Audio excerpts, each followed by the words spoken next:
आप सबों को जय मसीह की। परमेश्वर पिता का धन्यवाद हो। हम आज फिर परमेश्वर के वचन से अंत के दिनों के बारे में बहुत कुछ देखेंगे और आज हम चलेंगे प्रकाशित वाक्य के 12वें बाब की 16वीं आयत में 15वीं आयत में। और लिखा है, और सांप ने उस स्त्री के पीछे अपने मुंह से नदी के समान पानी बहाया। सांप ने अपने मुंह से उस स्त्री के पीछे पानी बहाया। यहाँ पे लूसीफर अपनी दुनियावी पावर यूज कर रहा है जो उसके पास है, और बाइबल ये बता रही है कि वो आग गिरा नहीं सकता और कोई उसके पास रास्ता नहीं है, तो वो कोशिश क्या कर रहा है? पानी बहाने की। क्वेश्चन ये उठता है कि पानी कहाँ से आया? मेरे प्रियो, ये परमेश्वर का वो स्वर्गदूत है जिसे बहुत सी ताकतें मिली थी। जब वो अपनी सामर्थ्य से 3/4 स्वर्गदूतों को आसमान से जमीन पर ले आ सकता है, तो उसके लिए पानी बहाना कौन सी बड़ी बात है? पानी पैदा करना कौन सी बड़ी बात है? और वो परमेश्वर के लोगों के विरुद्ध, यानी वो क्या कर रहा है? बाढ़ ला रहा है। ये बाढ़ आ रही है और बाइबल ये कह रही है, स्त्री यानी वो समूह जिसके द्वारा मसीह समाज बढ़ता चला जा रहा है, उसको बर्बाद करने के लिए उसने हरकतें शुरू कर दी हैं। और यहाँ लिखा है कि उसने पानी बहाया। अब मेरे प्रियो, ये अपनी सामर्थ्य को प्रकट करते हुए बाढ़ ले आ रहा। अब ये बाढ़ कहाँ से आई? पानी पैदा कर सकता है ऐसा नहीं है। उसने क्या किया? जो भी आसपास जलाशय है उनको उसने डिस्टर्ब किया और पानी बहना शुरू हो गया। क्यों? वो कोशिश ये कर रहा है कि सब कुछ पानी में बह जाए। और यही तो लिखा है, और नदी के समान पानी बहाया कि उसे इस नदी में बहा दे। यहाँ पे इसका एक आत्मिक अर्थ भी है। ये नदी उसकी चालबाजी है और वो दुनिया भर के हथकंडे अपनाकर जो नदी के समान है, बहते हुए हैं, कलीसिया को बर्बाद करने की कोशिश कर रहा है।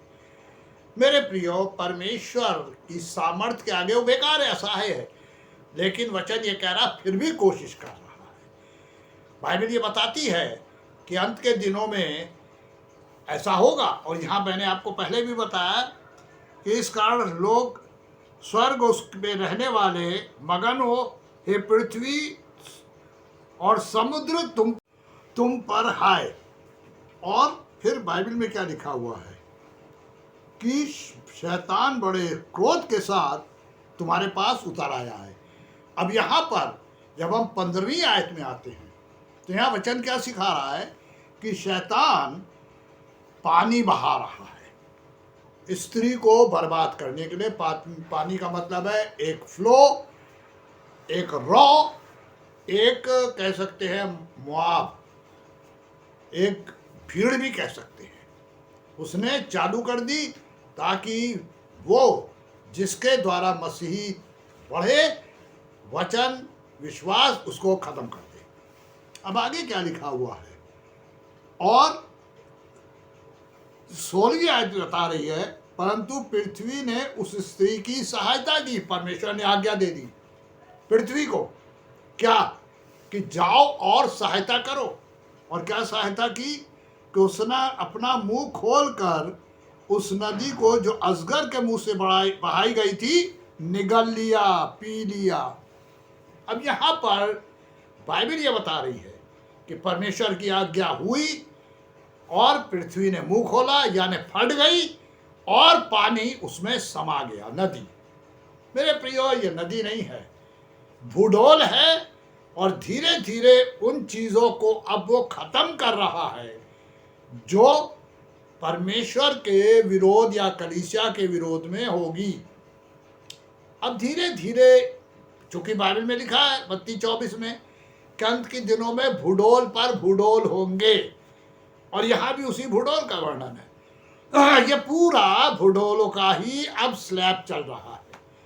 अभी हम लोग के सामने न्यूज़ में हम सब ने पढ़ा क्या क्या हो गया, कितने हजारों मर गए, कितने बेचारे कहाँ हो गए, कुछ नहीं मालूम।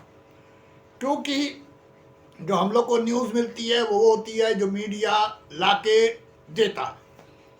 सच्चाई कभी वो ज़्यादा होती है, कभी कम होती है। वो भी एज्यूम करते हैं, वहाँ की सिचुएशन देख के अंदाज भी करते हैं, शासन से जो उन्हें मिलता है वो बताते हैं। तो यहाँ पर पृथ्वी में भूडोल हुआ और फट गई और सब कुछ समाने लगा है।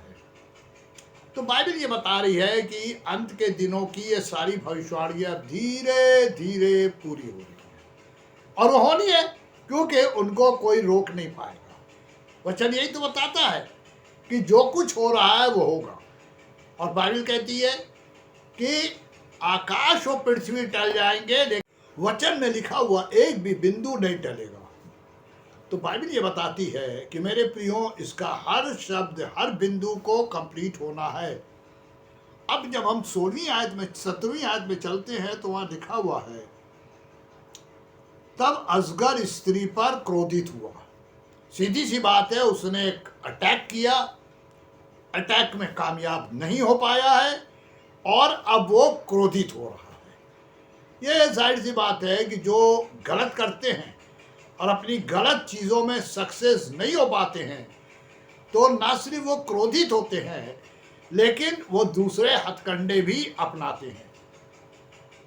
क्योंकि बाइबल ये बताती है और संसार की रीति भी ये बताती है कि गलत करने वाला अपने गलत मकसद में जब सफलता प्राप्त नहीं कर पाता, सक्सेस नहीं होता, तो उसके बाद जो पहला रिएक्शन बॉडी में होता है वो होता है उसका क्रोध।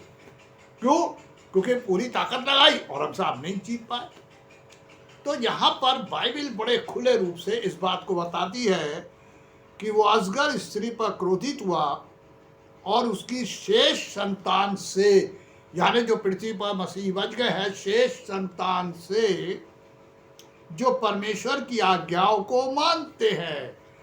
देखिए, जो सच्चा मसीही है उसकी सबसे पहली पहचान यही होती है कि वो परमेश्वर की आज्ञाओं वो अपने जीवन में सबसे ज़्यादा अहमियत देता है, ऊपर रखता है, और वो कभी भी परमेश्वर की आज्ञाओं से अलग हो ही नहीं सकता, क्योंकि उसे मालूम है कि आज्ञा से हटने का मतलब है आशीषों का रुकना और परमेश्वर का क्रोध आना।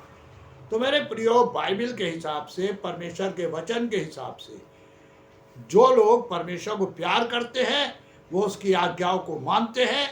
और ये अजगर उन लोगों से क्रोधित हुआ है जो परमेश्वर की आज्ञाओं को मानते और यीशु की गवाही देने पर स्थिर है। कुछ भी हो जाए वो संसार में ये बताना चाहते हैं और बता रहे हो, बताते रहेंगे कि प्रभु यीशु ने हमारे लिए क्या किया।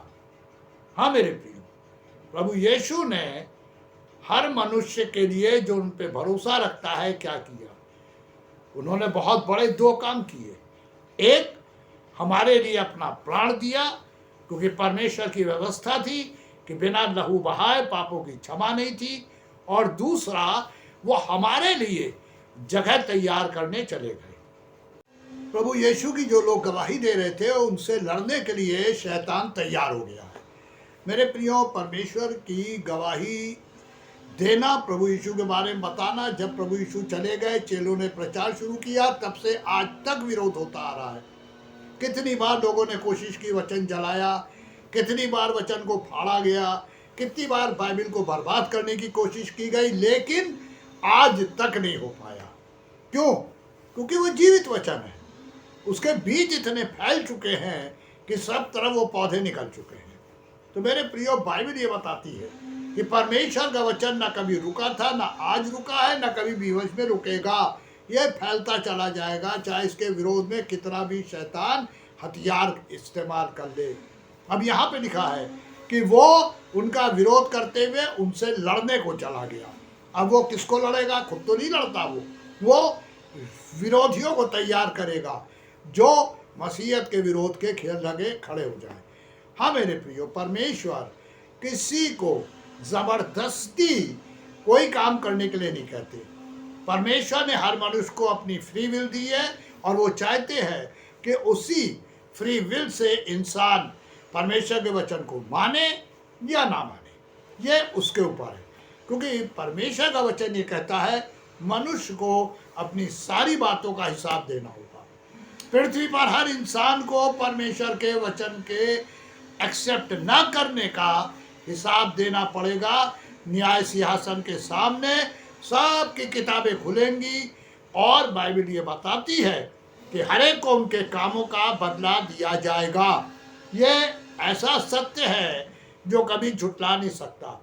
तो वचन के द्वारा शैतान लड़ने चला गया है परमेश्वर के लोगों के खिलाफ, जो परमेश्वर के वचन को प्रचार कर रहे, गवाही दे रहे, और वो समुद्र के बालू के ऊपर जा खड़ा हुआ। समुद्र कहा गया सैलाब को, उस भीड़ को, और बालू कहा गया है जहां से वो भीड़ का एक किनारा हो। हर समुद्र के चारों ओर बालू है, ऐसा नहीं है कई जगह बालू है कई जगह नहीं है। वहां पे लिखा बालू, यानी उसने एक अड्डा बनाया, वो वहां पे कोई चीज पैदा नहीं होती, बयाबान है, और वहां से वो लड़ने को जा रहा है। प्रभु यीशु भी जब अपने तैयारी के दिनों में बयाबान में थे तो वहीं वो आ गया था उनका विरोध करने, उनकी परीक्षा लेने। अब हम प्रकाशित वाक्य के 13वें बाब में चलते हैं। वचन ये बताता है कि परमेश्वर ने यूहन्ना को जो दर्शन दिखाने शुरू किए थे, उसी श्रृंखला में, उसी सीरीज में यूहन्ना अब आगे कुछ दर्शन देख रहे हैं। तो यहाँ 13वें बाब में जब हम आते हैं तो मैंने एक पशु को समुद्र में से निकलते हुए देखा। एक पशु को, मेरे प्रियो, पशु का नाम नहीं है, सीधी सी बात है, ये सांकेतिक है, क्योंकि इसको किसी से कंपेयर नहीं किया गया।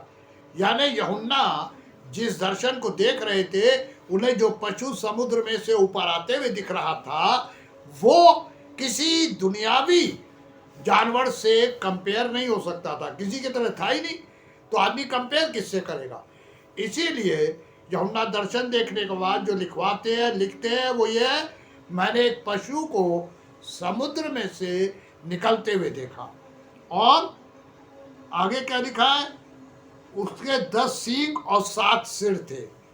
ऐसा दुनिया में कोई पशु नहीं है जिसके 10 सींग और 7 सर हों। 10 सींग का मतलब है यहाँ पे बड़े खुले रूप से कि जो जानवर है वो जानवर नहीं है, वो शैतानी शक्ति है जो समुद्र में से ऊपर आई है, और समुद्र संसार है, यानी संसार में से एक ऐसी शख्सियत, एक इंसानियत पैदा हो रही है जिसके 10 सींग। अब हम आप सोच सकते हैं 10 सींग किसके होते हैं, तो सीधी सी बात ये 10 सींग नहीं है, ये एक राजा है जिसके सर पे 10 जो राजमुकुट है उसके 10 कॉर्नर बने हुए हैं। उसके सींग मतलब होता है जो मुकुट के ऊपर त्रिकोणी टाइप का कॉर्नर होता है। अब यहाँ पे लिखा है कि उस पशु के 10 सींग थे और 7 सर थे। अब सीधी सी बात है, 7 सर पे 10 सींग तो आ नहीं सकते, तो ये सिंबॉलिक है, संकेतिक है, पशु का नाम नहीं है।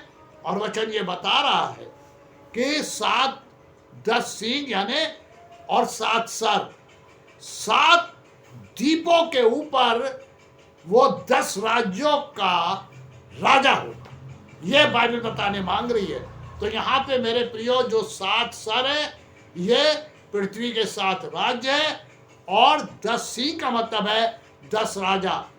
सो मेरे प्रियो, जिस पशु का यहाँ वर्णन है, मेरे पास एक बहुत बड़े परमेश्वर के भक्त के द्वारा उसका चित्र बनाया गया है, और वो है, और मैं कोशिश करूँगा कि इसी पर उसको डालूं।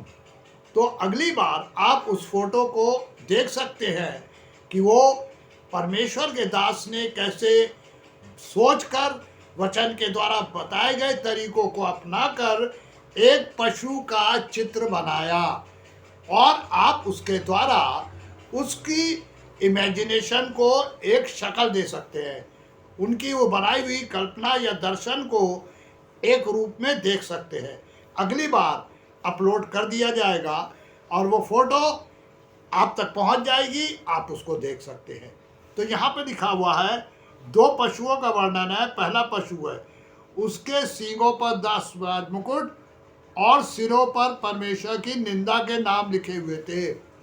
अब चूंकि 10 निकले हैं सींग, तो उस पर 10 राज मुकुट है। मैंने पहले ही बताया कि एक राजा का वर्णन है जो 10 राज्यों पर बैठेगा, राज्य करेगा। और नीचे क्या लिखा है? और उसके 7 सर थे। तो ये 7 राज्यों के ऊपर परमेश्वर का नहीं, ये शैतान का एक बनाया हुआ राज्य होगा, उसी का ये डिटेल वर्णन है। लेकिन इसको अच्छी तरीके से समझने के लिए आपको अगला जो एपिसोड संडे को अपलोड होगा उसे देखना पड़ेगा, और उसमें वो फोटो भी होगी जिसको कि एक परमेश्वर के भक्त के द्वारा बनाया गया है। और परमेश्वर ये चाहते हैं कि सच्चाई को अगले एपिसोड में हम आपके संग डिटेल में बांटें। तो मेरे प्रियो, आप लोग इसको देखिएगा और देखने के बाद तैयारी करें हम लोग प्रभु यीशु के आने की और परमेश्वर के यहाँ जाने की। परमेश्वर करे कि इस वचन के द्वारा हमारी तैयारी में सहायता मिले। परमेश्वर की आशीष आप सबों पे हो। आमीन।